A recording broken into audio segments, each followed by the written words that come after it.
టన్నెల్లో చిక్కుకున్న వారిని రక్షించేందుకు బహుముఖ ఆపరేషన్ సాగుతోంది. ఆక్వా ఐ పరికరాన్ని నీళ్లలోకి పంపిస్తున్నారు అధికారులు. 50 మీటర్ల పరిధిలో గల్లంతైన వారిని ఈ ఆక్వా ఐ గుర్తిస్తుంది. ఎల్ఎన్టీ నుంచి ఫ్లెక్సీ ప్రోబో పరికరాన్ని కూడా తీసుకొచ్చింది ప్రభుత్వం. నీళ్లు బురదలో కూరుకుపోయిన వారిని గుర్తించేందుకు ఈ ఫ్లెక్సీ ప్రోబ్ ని వాడుతుంటారు. కెమెరా అనుసంధానం చేసిన కేబుల్స్ తో ఈ ఆపరేషన్ చేపడతారు. పరికరాలతో పాటుగా జాగిలాలను కూడా రెస్క్యూ టీం పంపింది. మరోవైపు టన్నెల్లో జోరుగా డీప్ వాటరింగ్ ప్రక్రియ సాగుతోంది. నీళ్లను బయటికి పంపితేనే రాళ్లు మట్టి తొలగించడానికి వీలవుతుంది.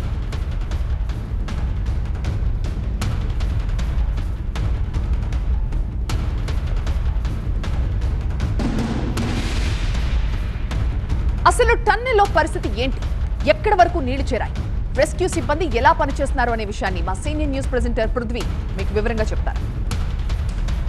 ఎస్ఎల్బీసీ టన్నెల్లో పనులు చేస్తూ సడన్గా ఒకసారిగా రాళ్ళు మట్టి పెల్లలు నీళ్లు ఒక్కసారిగా పడిపోవడంతో అందులోనే 8 మంది చిక్కుకుపోయారు. గత 3 రోజులుగా వారిని రక్షించడానికి విశ్వ ప్రయత్నాలు చేస్తున్నారు. ఎన్డీఆర్ఎఫ్ టీం అయినా అటు నేవీ రంగంలోకి దిగింది, ఇటు ఎన్డీఆర్ఎఫ్ టీం ఉంది, అదేవిధంగా ఆ స్థానికులు ఉన్నారు, కార్మికులు ఉన్నారు. అందరూ అన్ని రకాల ప్రయత్నాలు చేస్తున్నారు. ప్రభుత్వాలు అండగా నిలబడుతున్నాయి. సో అందరూ ఫైనల్గా వాళ్ళని సురక్షితంగా తీసుకురావడానికే అన్ని ప్రయత్నాలు చేస్తున్నారు. 3 రోజులుగా రెస్క్యూ ఆపరేషన్ కంటిన్యూ అవుతూనే ఉంది. బట్ దురదృష్టవశాత్తు ఎక్కడ ఒక ఆశ కనిపించడం లేదు. అన్ని నెగిటివ్సే కనిపిస్తున్నాయి, అన్ని హార్డిల్సే ఉన్నాయి. రోజు రోజుకి ఇంకా కష్టతరం అవుతుంది ప్రక్రియ. ఒకసారి ఇప్పుడు నా పక్కన ఉన్న ఈ పిక్చర్ ఏంటంటే ఎన్డీఆర్ఎఫ్ టీం ఇవాళ రెస్క్యూ టీం ఎలా చేయబోతున్నాం, ఇవాళ మన ఆపరేషన్ ఎలా కొనసాగబోతుందని చెప్పేసి ఇవాళ వీళ్ళొక చార్ట్ వేసుకున్నారు. ఇది మనం ఇక్కడ చూస్తున్నాం. Date 24/2/25 day Monday. ఎస్, ఇవాళ ఉదయం వేసుకున్న చార్ట్ ఇది. ఒకసారి కింద చూస్తే టోటల్ టీం ఎంతమంది, వాళ్ళ ఐడి, వాళ్ళ సంఖ్య ఇదంతా రాసుకున్నారు. ఇందులో మనకు కావాల్సింది టోటల్ మెంబర్స్ 30 మంది. ఎన్డీఆర్ఎఫ్ టీం ఇవాళ మళ్ళీ లోపలికి వెళ్తున్నామని వాళ్ళు రాసుకున్నారు. ఇంకా అదర్ ఏజెన్సీస్ ఆర్మీ ఉన్నారు, నేవీ ఉన్నారు. ఇవి వివరాలు కనిపిస్తున్నాయి. సో ఇక్కడ ఒక పిక్చర్ మనకి ఇస్తున్నారు. ఎక్కడెక్కడ ఎలా ఉంది, అసలు ఆ టన్నెల్ స్వరూపం ఎలా ఉంది, మనం ఎక్కడ దాకా వెళ్ళగలుగుతున్నాం, ఎక్కడ మనకు హార్డిల్ వచ్చింది, ఎలా ఉంది అని ఒక క్లియర్ పిక్చర్ వాళ్ళు రాసుకున్నారు. ఒకసారి మనం చూద్దాం. ఇది టోటల్ ఎస్ఎల్బీసీ టన్నెల్ 44 కిలోమీటర్ల పొడవు పూర్తిగా ఇటు నుంచి అటువైపు. సో ఇటు నుంచి అయితే 14 కిలోమీటర్ల దగ్గర ఎగ్జాక్ట్లీ ఈ 8 మంది చిక్కుకున్నారు. అక్కడే టీబీఎం కూడా ఉంది. టీబీఎం అంటే టన్నెల్ బోరింగ్ మెషిన్.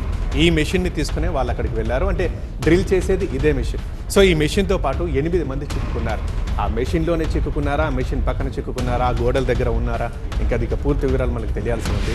ఇది 14 కిలోమీటర్ల దగ్గర. మీకు ఒక్కసారి 14 కిలోమీటర్స్ పైన రాసుకున్నారు. దీని పొడవు 14 కిలోమీటర్స్ దగ్గర వీరున్నారు. సో వీరిని రక్షించడానికి ఇది ఎలా ఉంది అని ఒకసారి వీళ్ళు వేసుకున్నారు. టన్నెల్లో ఏదైతే 14 కిలోమీటర్ల దాకా ఉందో అక్కడ ఎలా ఉంది, దారంతా క్లియర్గా ఉందా, ఎక్కడ మనకు హార్డిల్ ఎదురవుతుందని క్లియర్గా ఇక్కడ రాసుకున్నారు. సో ఇదంతా క్లియర్గా ఉంది, ఓపెన్గా ఇక్కడ దాకా బాగానే ఉంది.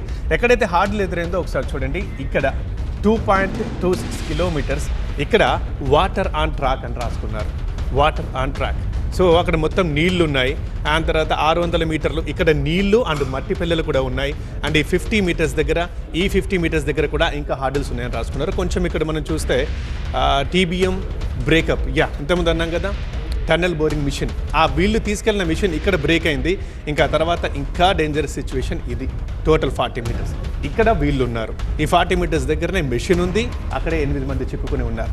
ఇంకా ఇక్కడ దారుణం ఏంటంటే ఒకసారి మనం చూస్తే ఇక్కడ సెడ్మెంట్స్ అండ్ డెబ్రీస్ 6 నుంచి 7 ఫీట్లు ఉన్నాయట. డెబ్రీస్ అంటే ఆ రాళ్ళు, మట్టి పిల్లలు, ఆ శిథిలాలు ఏవైతే ఉన్నాయో పూర్తిగా మట్టి పిల్లలు, నీరు ఇదంతా కలిపి 6 నుంచి 7 ఫీట్లు ఉన్నాయట. సో 6 to 7 ఫీట్స్ అంటే అది సాధారణ మానవుని ఎత్తు కన్నా ఎక్కువ.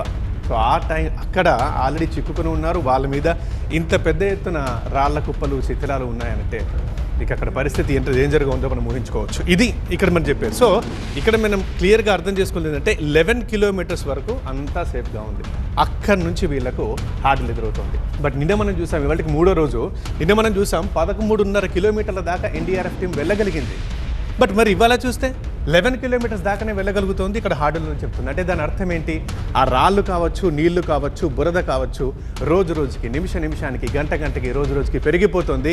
ఇంకా ముందుకు వచ్చేస్తుంది. అందుకే మొన్న 13.5 కిలోమీటర్లు వెళ్ళిన ఎన్డీఆర్ఎఫ్ టీం నిన్న కేవలం 11 కిలోమీటర్లు మాత్రమే వెళ్ళగలిగింది. సో దాన్ని దాటుకుని వెళ్ళాలనే చాలా ట్రై చేస్తున్నారు. ఇక్కడ మనకు మధ్యలో కనిపిస్తుంది ఒకటి కన్వేయర్ బెల్ట్. దీనికి వేరే దారి లేదు. కన్వేయర్ బెల్ట్ ద్వారానే వెళ్ళాలి. అండ్ ఆ ప్రాబ్లం కూడా చూడొచ్చు మనం ఇక్కడ, కన్వేయర్ బెల్ట్ నాట్ వర్కింగ్ అంటున్నారు. ఇది కూడా వర్క్ చేయడం లేదు. బట్ దాని మీద నడుచుకుంటూ దాంతోనే ఎక్విప్మెంట్ తీసుకెళ్తున్నారు, దాంతో మిషన్ తీసుకెళ్తున్నారు. దాని మీదే ఈ కార్మికులందరూ ఎన్డీఆర్ఎఫ్ టీం అంతా వెళ్ళిపోతుంది, ఈ 30 మంది కూడా. ఇక్కడ విక్టిమ్ ట్రాప్డ్ 8 అని రాసుకున్నారు. అండ్ టనల్ బోరింగ్ మిషన్ దాని యొక్క ఫుల్ ఫామ్ రాసుకున్నారు. ఇది కొలాప్స్ అయిన ప్లేసు. ఇంత ప్లేస్లో వీళ్ళందరూ చిక్కుకున్నారు. ఎంత ఘోరంగా ఉందో ఇక్కడే మనకు చూపిస్తున్నారు. సో ఇది ఇవాళ మనం రక్షించాల్సిన పని అండి. కానీ ఎన్డీఆర్ఎఫ్ టీంకి చాలా కష్టంగా చెప్తుంది. చాలా పెద్ద ప్రాబ్లం. ఇక్కడ పెద్ద ఎత్తున హార్డిల్ ఎదురైపోయింది. చాలా కష్టంగా ఉంది వెళ్ళడం. బురదను తొలగించాలి, నీటిని తొలగించాలి, మట్టి పిల్లలను తొలగించాలి, రాళ్లను తొలగించాలి. అన్నీ వెళ్ళి అక్కడ దాకా వెళ్ళి వాళ్ళని క్షేమంగా తీసుకురావాలి. ఇది ఇప్పుడప్పుడే సాధ్యమయ్యే ప్రక్రియ కాదు. 2-3 రోజులు పట్టొచ్చు కూడా అని ఎన్డీఆర్ఎఫ్ టీం చెప్తోంది. ఇక్కడ ఎటు చూసినా సరే ఒక ఆశావహ దృక్పథం కనిపించడం లేదు. దీంతో ఈ టన్నెల్కి వచ్చిన ప్రాబ్లం ఒకటి ఏంటంటే, ఏదైనా ఒక పెద్ద టన్నెల్ ఉన్నప్పుడు కనీసం దానికి ఇన్గేట్ అవుట్ గేట్ కాకుండా మధ్య మధ్యలో ఆడిట్ టన్నెల్స్ అంటారు.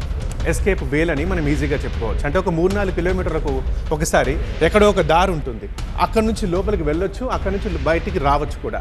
బట్ అన్లక్కీలీ ఈ ప్రాజెక్ట్ అట్లాంటిది కాదు. అటువంటి పరిమితులు లేవు, అట్లాంటి అనుమతులు దీనికి లేవు. ఎక్కడ ఇంకొక దారి వెళ్ళడానికి కానీ రావడానికి కానీ లేదు. ఇన్ గేట్ ఒకటి ఉంటుంది, 44 కిలోమీటర్ల తర్వాత అవుట్ గేట్ ఒకటి ఉంటుంది. మధ్యలో ఒక 10 కిలోమీటర్లు ఇంకా ఈ టన్నెల్ పూర్తి కాలేదు. కాబట్టి ఇక్కడికే ఎండ్. సో ఒకే ఒక్క దారి ఈ కన్వేయర్ బెల్ట్. దీని గుండానే ఎక్విప్మెంట్ తీసుకెళ్ళి దీని ద్వారానే వెళ్ళి వాళ్ళని తీసుకుని రావాలి. సో ఇది చాలా కష్టతరంగా కూడుకున్నది. ఎట్లాంటి ఆశ కనిపించడం లేదు. బట్ అయినా కూడా వాళ్ళు 8 మంది సురక్షితంగా బయటకు రావాలని అందరూ కోరుకుంటున్నారు. వీరి ప్రయత్నాలు కూడా ఫలించాలని మనము కోరుకుందాం.